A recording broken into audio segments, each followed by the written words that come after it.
பக்கத்தில் யாரு நடந்து போனாலும், அறிவாலயம் பக்கத்தில் யாரு நிழலுக்கு ஒதுங்கினாலும் கூட்டணியில் சேர்த்துக்கிறார். அந்த வச்சிருக்கிற பணத்தில் ஒரு பங்கு ஒன்று கொடுத்து, அதுக்கு பேர் கல்லாப்பெட்டி கூட்டணின்னு வச்சிருக்கிறேன். அந்த கல்லாப்பெட்டி கூட்டணியை ரொம்ப கஷ்டப்பட்டு சேர்த்திருக்கிறார்.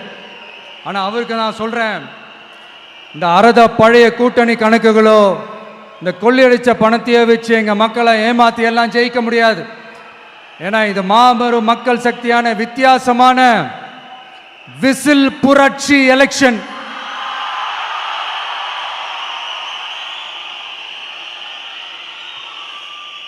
உங்களோட நான் இருக்கேன், நம்மளோட நம்ம மக்கள் இருக்கிறாங்க. இதுக்கு மேல என்ன வேணும்? கான்பிடென்ட்டா இருங்க, நல்லதே நடக்கும், வெற்றி நிச்சயம்.